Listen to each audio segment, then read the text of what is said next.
घोड़े की लगाम को पकड़ लिया, कहा महाराज नौदरगाह का व्रत चल रहा है, मैं तुम्हें नहीं जाने दूंगी। श्रोता बंधु हाथ में घोड़ा लेकर के रानी को मारने लग जाता है और उसी समय रानी हाथ जोड़ के कहती है महाराज तुम नहीं मानते तो चले जाओ। आज श्रोता बंधु एकदम से राजा मंगलध्वज जंगल में पहुंचा है तो क्या देखा, एक हिरनी और एक हिरण हरी हरी घास खा रहा है। और श्रोता बंधु आज मंगलध्वज ने हाथ में धनुष बांध लिया और एकदम से निशाना लेने लगा।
सीने में जाकर के समा गया और श्रोता बंधु हिरण धरती पर गिर जाता है। जैसे हिरण धरती पर गिरा, हिरनी ने मुड़ करके देखा, कलीजा फट गया।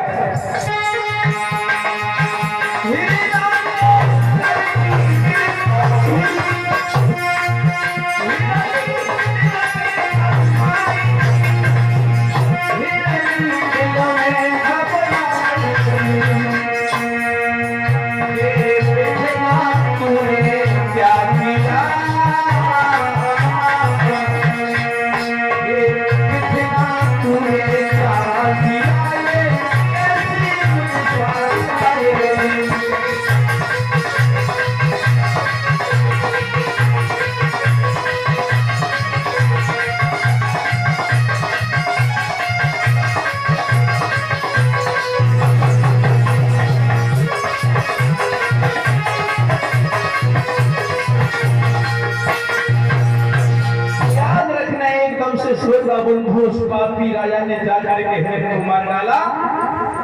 जैसी हिरनी ने मुड़ करके देखा कि मेरा पति मरा पड़ा है, एकदम से श्रोता बंधुओं आज वो हिरनी अपनी पति की लाश पर बिलख बिलख रोने लगी। लेकिन याद रखना वो अकेली हिरनी नहीं थी, उसकी 6 और बहन थी।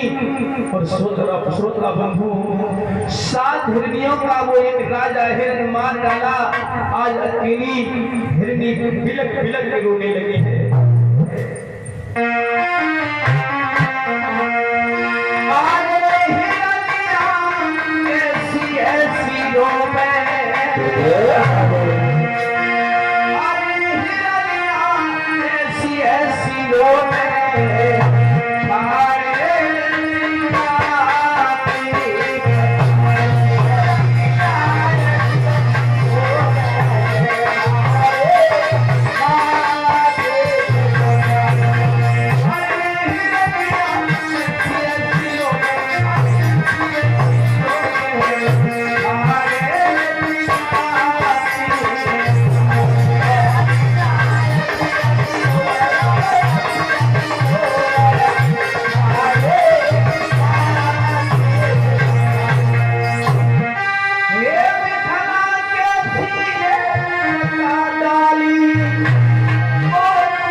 के आए और कहने लगे रानी क्यों रो रही हो?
अरे राजा, तूने मेरे पति का वध कर दिया, तुझे मालूम नहीं पत्थर का नारी थी।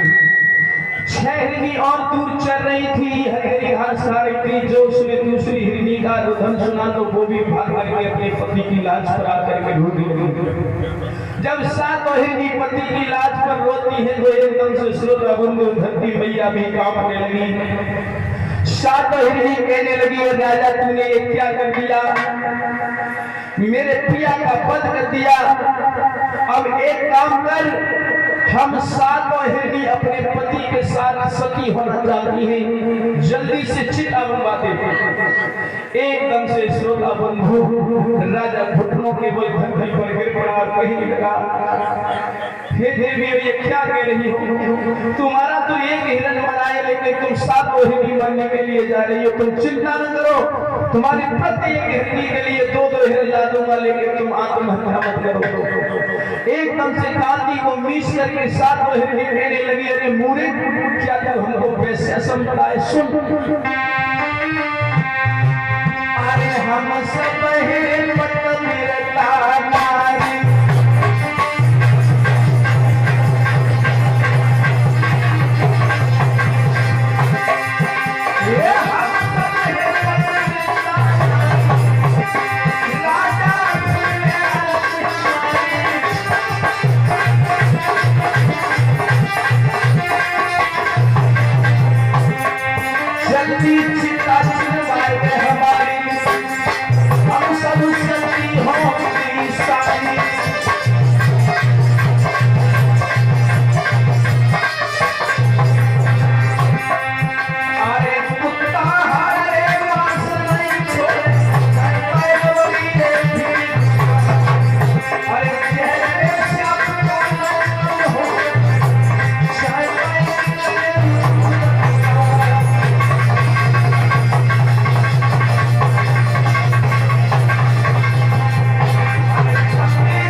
ये भगवान दान करते हैं, कह रहे तू डूब के मर जा रे चुल्लू भर पानी।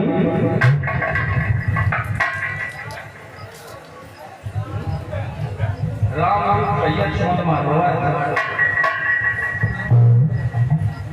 राम रूप कठरिया जी। चलो माता बहना खा लो।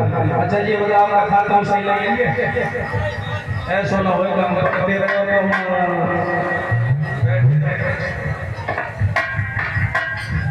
तो भजन गा ले, ताली बजा दो।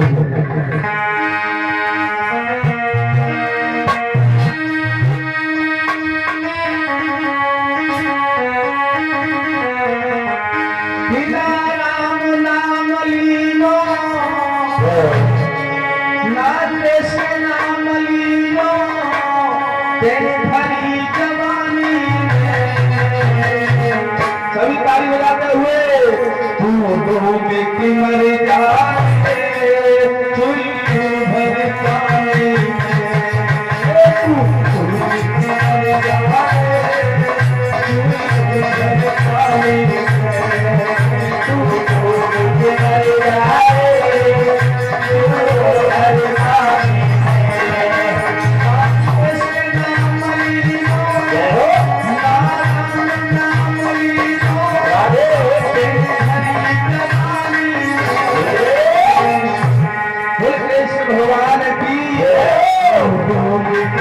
Hallelujah.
और ये 100 रुपये नीरज जो मधुरा ये भगवान की कथा प्रदान करते बहुत बहुत धन्यवाद। परमात्मा सदा आगे भंडारे भरते रहे, जीवन मंगल में हो।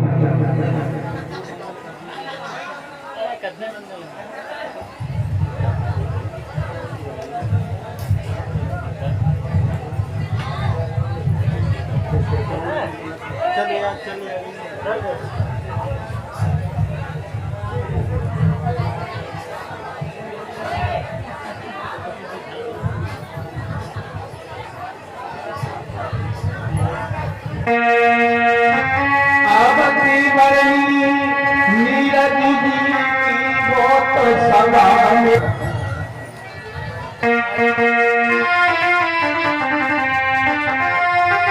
कनेक्ट सब बड़ा लंबे बैठे लंबे रोड सभी ताली बजाते हुए बोलेंगे मेरी माता हूँ।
हे परमात्मा तुम्हारे कबूल गठिया भाई को दर्द न हो।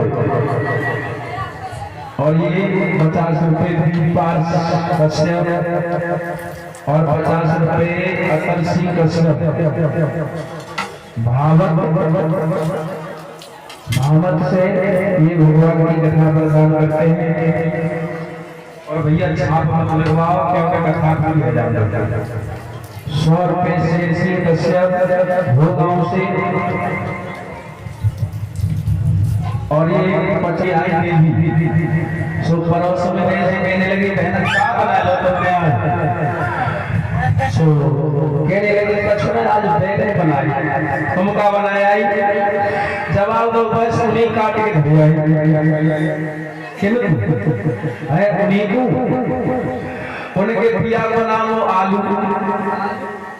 अब वो दूसरे तुमका काट के धरे आए। जवाब दो बस उन्हीं काट के धरे आई। अब नाम ना लेकर कहे नाम लेने से उम्र घट जाता है।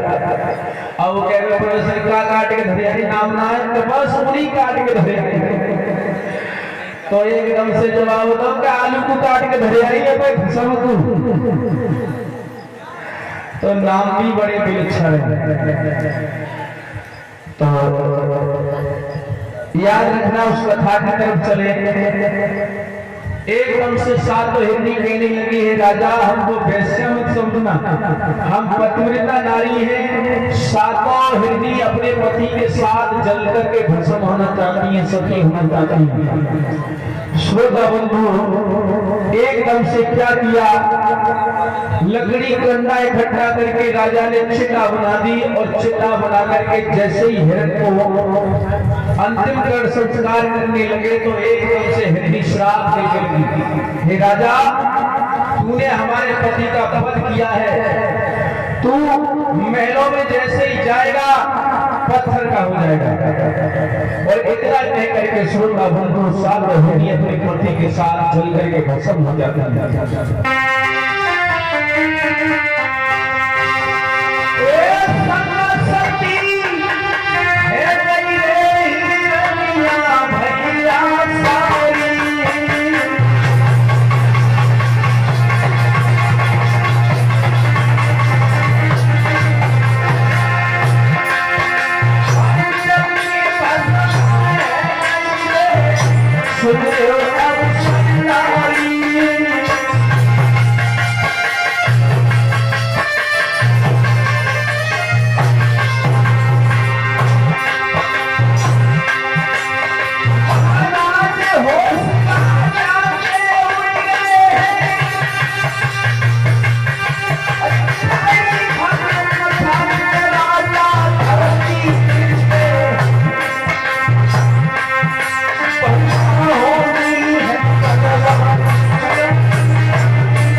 याद रखना एकदम से सातों हिरनी जल करके भस्म हो गई। राजा कहने लगा है भगवान ये मुझसे क्या हो गया। और उसी समय श्रोता बंधु एकदम से चिता पर खड़े होकर के कहने लगा कि हे हिरनियों तुमको श्राप दे करके जल करके भस्म हो गई, लेकिन मैं पत्थर का हो जाऊंगा तो मेरा निवारण कैसे होगा, मेरा उद्धार कैसे होगा। तो एकदम से चिता से आवाज उठी, हे राजा तुझे पत्थर तो भरना पड़ेगा, लेकिन तू महलों में जाएगा, उसके बाद तेरी रानी की कोख से कन्या उत्पन्न होगी। और वो कन्या जब विवाह योग्य हो जाएगी उसका दूल्हा तेरे आंगन में आएगा और तेरी पत्नी तेरी पत्थर की शिला पर फूल चढ़ा देगी दूल्हे का, तो तू फिर से राजा हो जाएगा। और श्रोता बंधुओं, जब चिराग से ऐसी आवाज उठी तो एकदम से राजा रोता हुआ चलने लगा, घोड़े पर सवार नहीं हुआ। और उसी समय घोड़े की लगाम को पकड़ करके कचहरी में आ जाता है, लेकिन महलों में नहीं जाता है। धीरे धीरे धीरे 15 दिन व्यतीत हो गए, लेकिन महाराज महलों में नहीं गए हैं। रानी कहने लगी, महाराज मुझसे रुष्ट है। बांदी को बुला करके कहा, बांदी जाओ मेरे पिया को बुला करके लाओ। आज बांदी जाती है, होनी होकर के रहती है। श्रोता बंधु, महाराज भी चल दिए और जैसी महलों में गए हैं और थोड़े वार्तालाप हुए तो एकदम से श्रोता बंधु बताया जाता है कि महाराज एकदम से पत्थर हो जाता है। अब तो जैसे पत्थर हुए, रानी रोने लगी।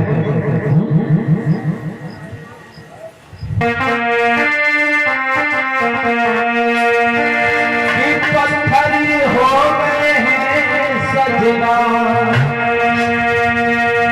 प्यार विधिना ने लूट लिया। पत्थर प्यार विधिना ने लूट लिया।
महाराज पत्थर हो गए, एकदम से रानी रोने लगी है।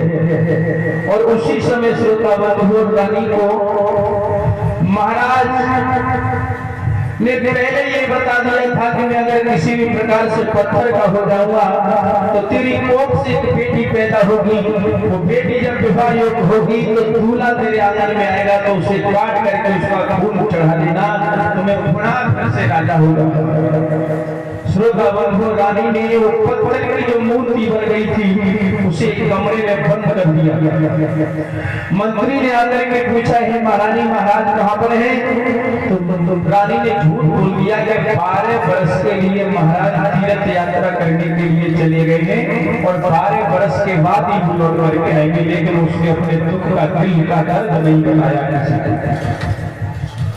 धीरे धीरे श्रोता बंधु समय बीतता गया। रानी सुशीला के गर्भ से 9 महीना के बाद एक कन्या जन्म लेती है। उस कन्या का नाम अगर संस्कार करवाया तो उस कन्या का नाम पड़ा है सत्यवती। सत्यवती नाम पड़ा। धीरे धीरे वो कन्या बढ़ने लगी। बताया जाता है कि वो धीरे धीरे विवाह योग्य हो जाती है। जब विवाह योग्य हो जाती है तो मंत्री ने जवाब दिया हे देवी, महाराज को कितना समय व्यतीत हो गया, तुम्हारी बिटिया में भाइयों हो गई जन्म लेकर के, लेकिन तीरथ यात्रा से भी लौट करके नहीं आया, फिर बात क्या है? जवाब दिया रानी ने, बात बदल करके तुम्हें मालूम नहीं है, वो कहीं और लंबे पड़ गए होंगे। और ये 20 रुपए अवधेश नगरिया और 20 रुपए बालक दास नगरिया, ये भगवान की कथा प्रदान करते हैं। बोलिए भगवान की। अब तो उसी समय महारानी ने फिर बात बदल दी कि कहीं लंबे चले गए होंगे, तुम एक काम करो, मेरी बेटी विवाह योग्य हो गई है, तो उसके लिए तुम सुंदर घर देखो, सुंदर वर देखो और तुम ही हाथ पीने कर दो।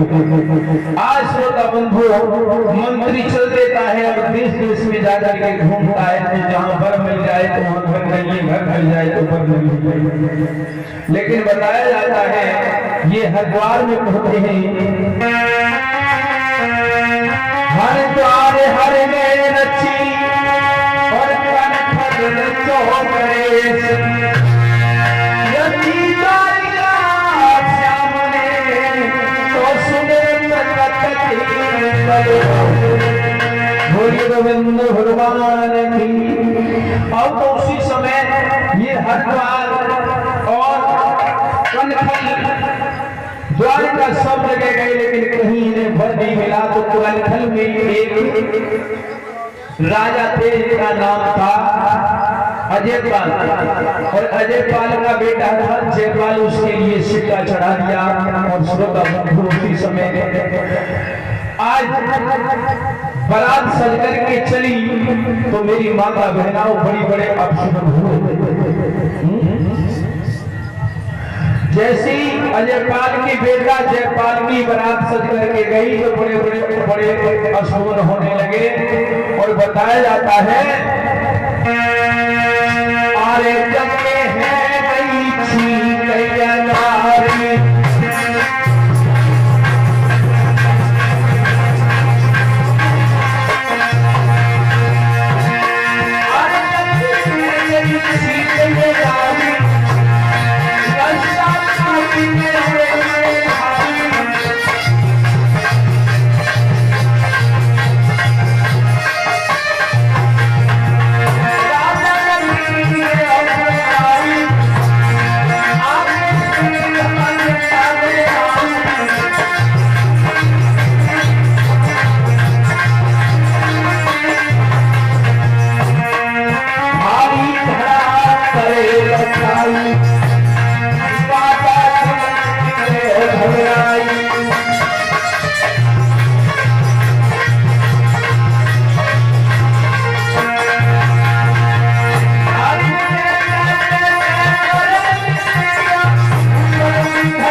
अजयपाल अपने बेटा जयपाल की बारात लेकर के गए हैं, बड़े बड़े अशुभ होने लगे।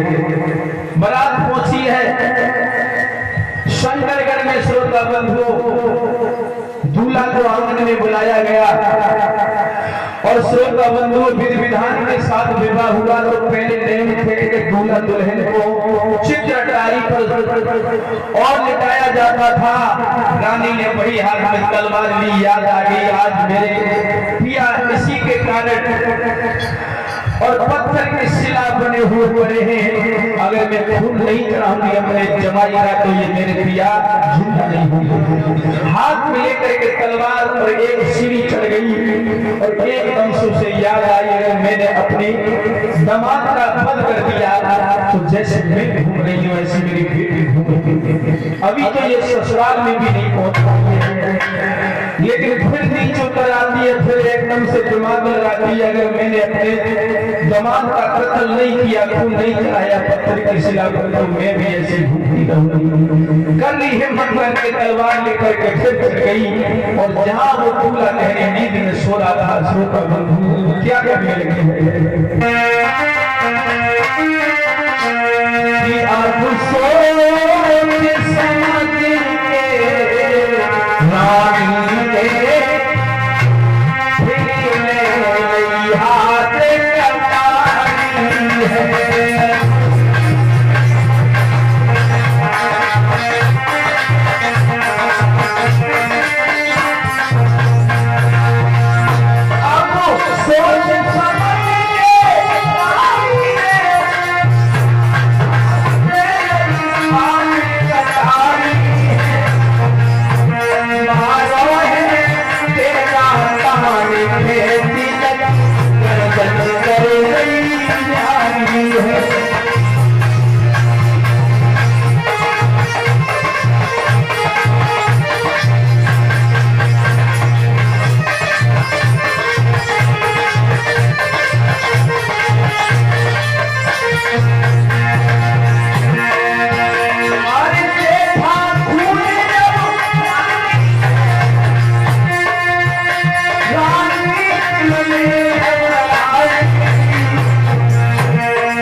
लेकिन श्रोता बंधु वो तलवार हाथ से छूट करके धरती पर गिर पड़ी। जो तलवार की आहट की धुन उस कन्या के कानों में पहुंची तो एकदम से झुक करके बैठ गई। जो अपने पिया को मरा हुआ देखा, कलेजा कांप गया। माँ को चाहे के रूप में देख करके एकदम से रोने लगी और कहने लगी, माँ ये तेरे क्या कर डाला, मैंने तो अपनी सासू की दहेज भी नहीं पूछ पाई, मुझसे पहले तूने मुझे विधवा बना डाला।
भगवान की और ये श्री दीपाल कश्यप रामवती कश्यप समस्त भाई की तरफ से 101 रुपया जोरदार ताली मिली।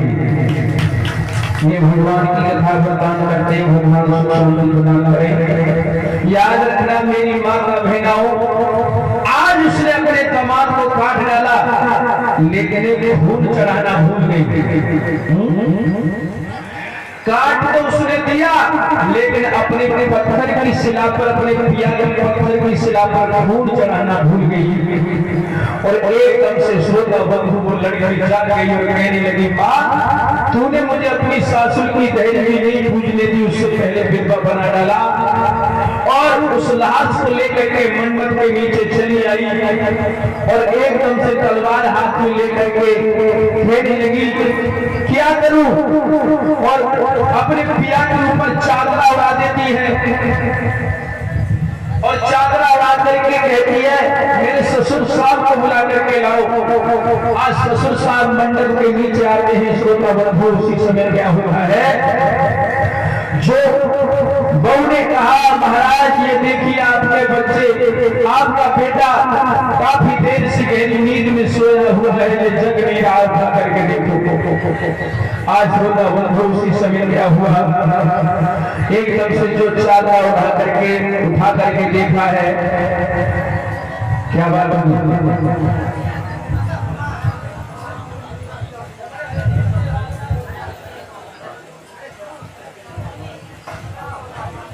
बोल गोविंद भगवान की। हमारी अम्मा कैसे नींद आ रही है, सोए नहीं।